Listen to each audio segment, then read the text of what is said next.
É uma felicidade grandíssima poder estar aqui para mais um encontro com a palavra. Você é muito bem-vindo. Esse estudo já nos trouxe ao Novo Testamento e aos primeiros capítulos do Evangelho narrado por Mateus e a um sermão tão importante de Jesus chamado de Sermão da Montanha. No quinto capítulo do Evangelho de Mateus há um trecho que compara os ensinos de Jesus aos dos escribas e fariseus. Na maioria das traduções da Bíblia há 6 parágrafos que começam com a seguinte frase: Vocês ouviram o que foi dito, mas eu lhes digo. Era Jesus comparando seu ensino ao dos religiosos. Jesus, num parágrafo depois do outro, fala sobre nosso relacionamento com o povo no sopé da montanha. Primeiro, ele fala sobre o relacionamento com o seu irmão. Vocês ouviram o que foi dito aos seus antepassados: não matarás. E quem matar estará sujeito a julgamento. Mas eu lhes digo que qualquer que se irar contra seu irmão estará sujeito a julgamento.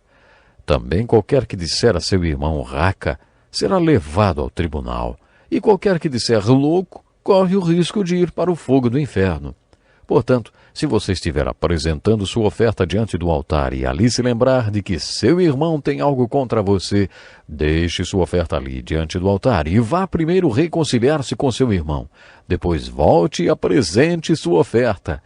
Jesus estava explicando como seus discípulos deveriam se relacionar com as pessoas lá embaixo e com pessoas a quem chamamos de irmão. Eu gostaria de saber como é o seu relacionamento com seu irmão. Dizem que viver nos céus entre os santos a quem amamos é uma glória, mas viver na terra entre irmãos da fé é uma história. Uma vez passou pelas minhas mãos um livro intitulado Os Maiores Problemas que um Missionário Enfrenta. E quando abríamos a capa, encontrávamos a continuação: Outros Missionários. Então o título era assim: Os Maiores Problemas que o Missionário Enfrenta. Outros Missionários. Jesus estava dizendo que se queremos ser uma resposta e solução para o mundo, devemos ter um bom relacionamento com o nosso irmão. Devemos trabalhar unidos com nossos irmãos, como um time de futebol. As bem-aventuranças nos ensinam que o cristianismo funciona como uma aula teórica, seguida de aula prática no laboratório, como se fosse aula de química ou biologia, aula expositiva e depois uma aula prática. Os alunos podem até achar a aula expositiva mais fácil, mas sabem que terão trabalho para colocar a teoria em prática no laboratório. O cristianismo também tem sua aula prática. Os ensinos de Jesus na montanha são a aula expositiva. Agora, a aula prática acontece quando os discípulos vão até o povo. Também podemos dizer que o cristianismo funciona como um time de futebol em que todos devem trabalhar integrados por um único objetivo.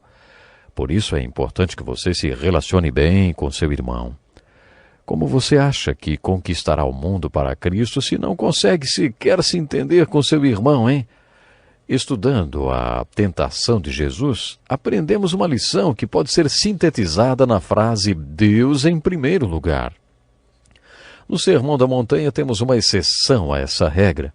Jesus estava dizendo que se você busca a Deus, mas tem algum problema com seu irmão, preste atenção na prioridade. Vá primeiro falar com seu irmão, depois venha falar com Deus. Isso mostra a importância que Jesus dá ao relacionamento entre irmãos. Você tem de ter isso bem resolvido em sua vida. No último programa, iniciamos o estudo da parte mais extensa do capítulo 5 de Mateus, os versículos de 21 a 48, que chamamos de justiça relativa. Em cada um desses parágrafos, Jesus fala dos diversos tipos de pessoas com quem nos relacionamos. E no primeiro parágrafo, ele nos mostra como devemos nos relacionar com nosso irmão. No parágrafo seguinte, Jesus fala sobre nosso relacionamento com o nosso adversário. Mais tarde, ele falará sobre o relacionamento com o nosso inimigo. Qual é a diferença entre adversário e inimigo, hein? O seu adversário é seu concorrente, seu oponente. E nesse trecho aprendemos que devemos nos acertar como nosso oponente. Exatamente, temos que nos acertar com ele rapidamente. Jesus está dizendo que devemos viver em paz com nosso oponente, enquanto ainda é possível. Algumas pessoas têm um comportamento exatamente contrário e por qualquer coisa já pensam em resolver as coisas nos tribunais. O que Jesus ensina é, no que depender de vocês, Tende paz com todos os homens. O próximo parágrafo trata das mulheres, e pelo contexto podemos deduzir que Jesus estava ensinando apenas para homens. Na verdade, acho que todos os que participaram desse primeiro retiro espiritual na montanha eram homens, e Jesus estava ensinando-lhes a se relacionarem como as mulheres. Por isso acho que esse retiro espiritual foi só para homens. Quando Jesus falou sobre mulheres para aqueles homens, ele disse: "Vocês ouviram o que foi dito: não adulterarás. Mas eu lhes digo, qualquer que olhar para uma mulher para desejá-la, já cometeu adultério com ela no seu coração. Se o seu olho direito o fizer pecar, arranque-o, lance-o fora. É melhor perder uma parte do seu corpo do que ser todo ele lançado no inferno.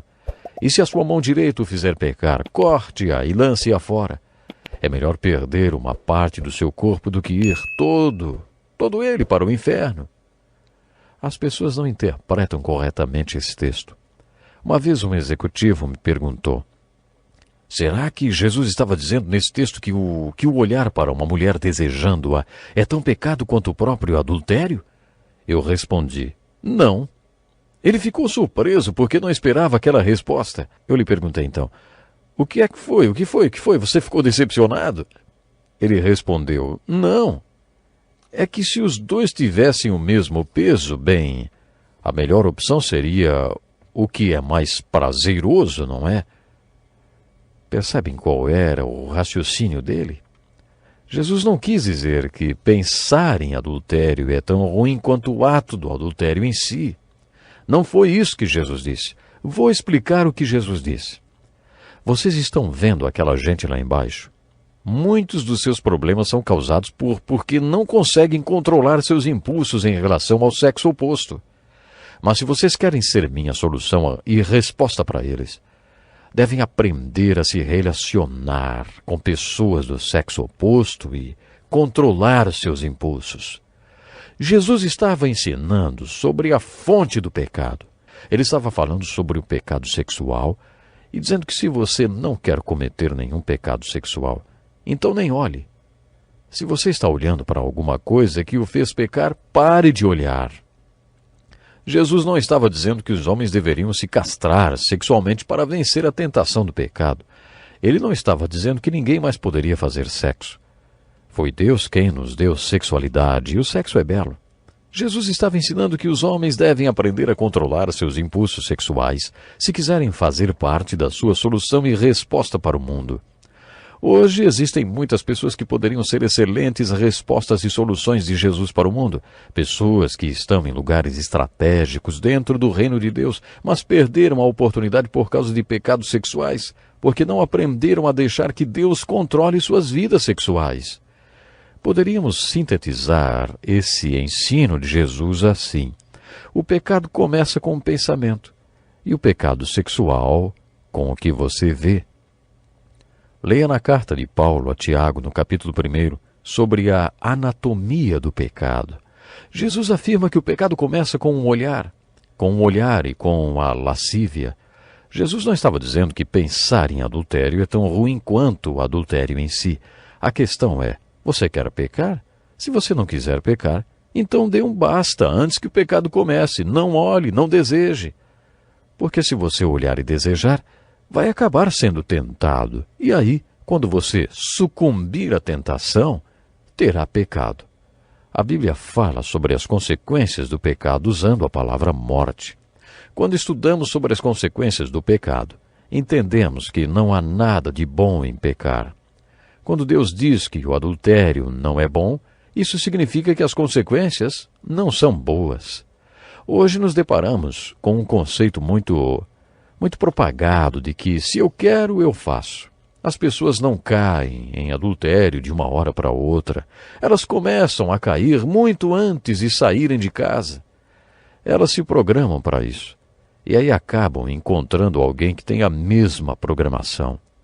Por isso a coisa mais fácil de acontecer é ter um caso com alguém. As pessoas estão programadas para isso. Nesse texto de Mateus, Jesus afirma que o adultério tem efeitos devastadores sobre as pessoas. Reflita um pouco sobre como ele afeta os filhos e pense um pouco nos direitos das crianças. Jesus estava dizendo que se você quer ser parte da sua solução, deve aprender que a lei do casamento e da família é sagrada. Ela é o plano de Deus para que a sociedade seja formada por pessoas adequadas e equilibradas. O adultério quebra essa lei. O próximo parágrafo do ensino de Jesus aborda o relacionamento desses homens no topo da montanha com suas mulheres. Jesus, dentro do contexto, estava dizendo que o relacionamento deles com suas mulheres é permanente. Jesus deixou esse laço bem forte e ensina que o casamento é indissolúvel. Mas por que Jesus disse que o casamento é indissolúvel? Uma das razões são os direitos dos filhos. Os filhos têm o direito de crescer num lar onde se sintam seguros e sejam cuidados. Que tipo de segurança a criança pode sentir se o casamento não for permanente, hein? Que segurança as crianças têm com o divórcio se tornando epidêmico? Uma das causas do divórcio é a infidelidade e todas as suas consequências. Quanto maior o número de divórcios, maior o número de crianças feridas. Jesus ensinou àqueles homens que, se eles quisessem ser parte de sua solução e resposta, deveriam cuidar do relacionamento deles com suas respectivas mulheres. A melhor defesa é o ataque. A melhor defesa que você pode ter contra o adultério, contra a sua vulnerabilidade, é buscar no seu casamento a satisfação e a felicidade sexual. Se você tiver um bom relacionamento sexual com sua mulher, não estará tão vulnerável ao adultério. No final do capítulo 5 de Mateus, Jesus continua seu ensino falando sobre a importância de se manter uma boa comunicação em todos os tipos de relacionamentos. Ele fala sobre o que fazer para nos relacionarmos bem com o nosso vizinho e com o nosso inimigo também. Nestes 6 parágrafos, Jesus fala sobre relacionamento. Relacionamentos. Você deve ser correto e aplicar a palavra de Deus na sua própria vida e depois na vida de outras pessoas. Quando Jesus deu esse ensinamento, ele estava pensando no relacionamento que você tem com seu irmão, com um adversário, com uma pessoa do sexo oposto, com o cônjuge, com o vizinho e com o inimigo. Ficamos por aqui hoje. Não perca o próximo programa.